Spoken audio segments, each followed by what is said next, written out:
While the African continent continues to take a divergent path to the global north on geopolitical matters such as the Israel-Hamas conflict and even to some degree the Russia-Ukraine war, the African Union has acknowledged that it will need a solid and fruitful relationship with the international community in order for Africa to thrive. It therefore remains to be seen what the political stance taken on these corridors will mean for possible economic and investment ramifications for business behind closed doors. So the AfDB and the Lake Chad Basin Commission have had a long-standing relationship. Before we get on to the MOU and what the relationship is going to look like going forward, perhaps tell us about the long-standing relationship thus far. Yes, I think the Lake Chad Basin Commission is indeed a long-standing partner of the African Development Bank Group, because this is a commission that is responsible for a very important ecosystem in the whole of the Central Africa region. And as you know, with the climate change, with some insecurity that is developing in the region, this is a region that has become even more important and critical to a lot of our activities in the Central African region. Over the past few years, we have been involved in a number of project activities that really help to try to maintain, first of all, the ecosystem. This is a region that provides security, food security for a number of tens of millions of population. It has a lot of youth, it has a lot of displaced population.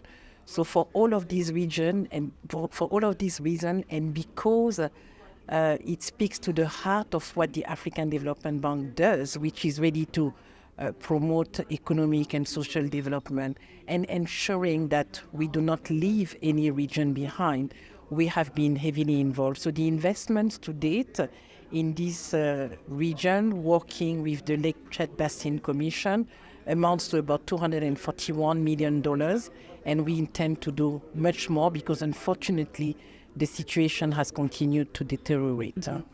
Let's talk about those investments to date, $241 million US, as you have said. How impactful have they been thus far?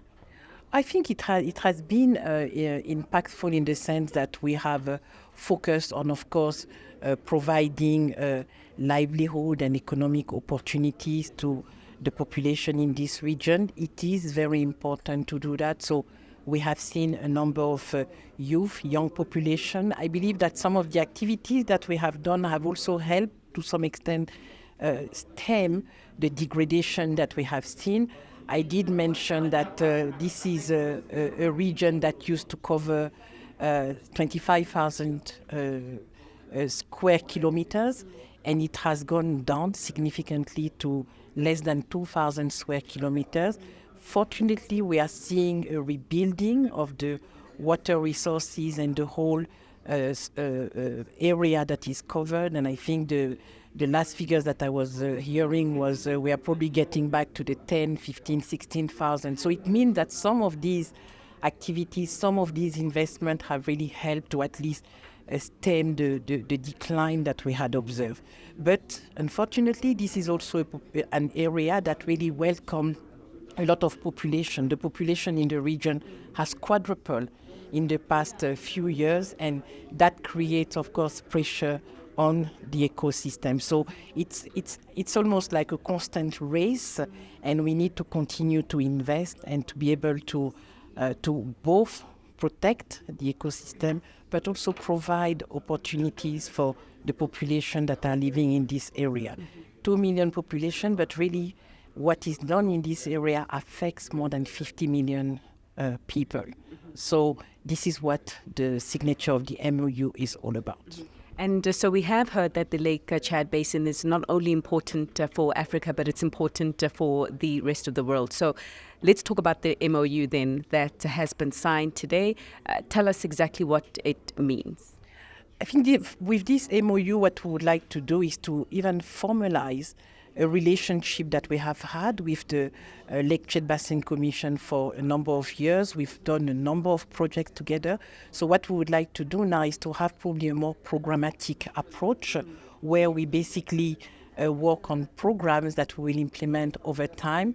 And what more specifically, it will touch on a number of activities about building the institutional capacity of the countries to be able to also better manage the resources. It also touch on building a pipeline of projects that we are going to continue to develop together and implement together with the Lake Chad Basin Commission, which are going to directly attack the root causes of the degradation that we are seeing, the incidence of insecurity that is rising, the influx of population. So these are projects that are going to really attack some of these specific challenges. Yeah. And what we also want to do is to be able to have a very good measures of all the development. So the data collection is also a significant part of what we're going to do going forward. We want to be able to assess regularly how we are doing and to be able to take corrective measures as quickly as possible. So that data, the real-time data, is something that is really a significant part of what we're going to do together. And having this series, this suite of activities that target the youth, that target the women, that target the farmers, these are also going to be more systematically handled and not maybe on an ad hoc and piecemeal basis. So it's really a framework of cooperation over the next few years. You expressed your heartfelt gratitude to the stakeholders who have attended this meeting on the sidelines of the AU Summit. And so I'd just like to understand exactly what that meant, but I suppose more importantly, what this MOU means for the work that you're trying to do at the Lake Chad Basin, sir. Yes, thank you very much for giving me the opportunity to say a word or two on the MOU. Regarding the gratitude I expressed to the people who attended, well, you know what a summit of heads of states and government is. It is a very busy period. There are a lot of activities going on. There are a lot of side events. So those of them who spared the time to be here with us, we have every reason to actually be grateful to them. Now, regarding the MOU, it is the formalization of a long-standing relationship between the Lake Chad Basin Commission and the Africa Development Bank, a relationship that has spanned over a period of 20 years with quite a number of programs, some lasting 5 years, as I enumerated in my remarks. So it is a culmination of that relationship, a formalization designed to structure the relationship. Before now, we used to have project-centric relationship agreements. For each project, we used to have a specific agreement. Now we are having a broad agreement that covers most of the investments that the bank is going to do in the Lake Chad Basin. And so exactly what does formalizing that relationship now allow you to do in restoring the Lake Chad Basin and, of course, addressing some of the challenges there? Yes, well, the first thing it is going to allow us to do is to address our key project. That is the project for improving the hydraulic capacity of the tributaries of the lake. The two rivers, River Shari and River Logon, that supply over 90% of the waters of the lake. There are challenges there. There is a lot of siltation that has taken place, causing a lot of havoc in some floodplains. So we need to address that. We also need to address the lake itself because a lot of siltation has taken place. So it is shallower than it is supposed to be. That is our key project now. We are going to discuss with the bank to do it. We are expecting the bank to actually finance the in-depth feasibility study for this project. We saw throughout the COVID-19 pandemic how important a resource as water is for sanitation and also the livelihoods of people and even the lives of people. We spoke with the Vice President, of course, of the African Development Bank, and she said that so far some of the funds that had been directed from the AFDB in the restoration of the Lake Chad Basin had been north of $240 million. So I imagine you're going to tell me that that's not enough. Is it enough?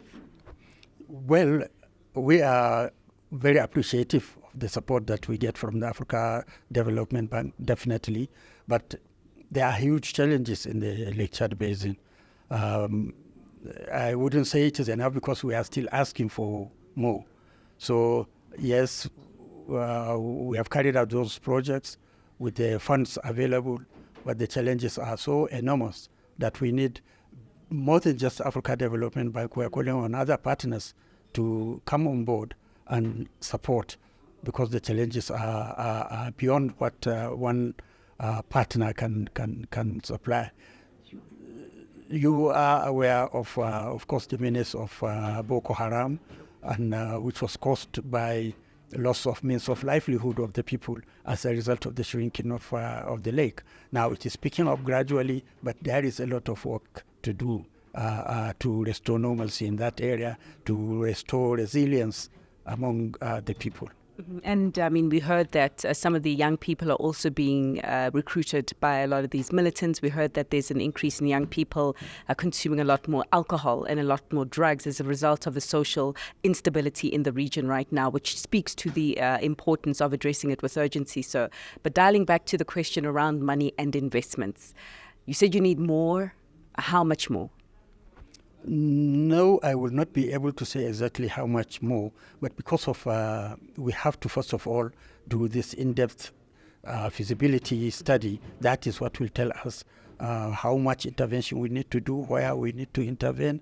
Then the costing will now come thereafter. But this is just one project. There are several others that need to be addressed. So I cannot say exactly how much it's going to cost right now until we finish the feasibility study.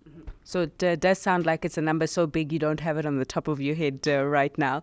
But of course, I do take cognizance of the fact that you did say that a study needs to be done for you to know the exact amount. It does sound like that you will need the private sector to participate, though.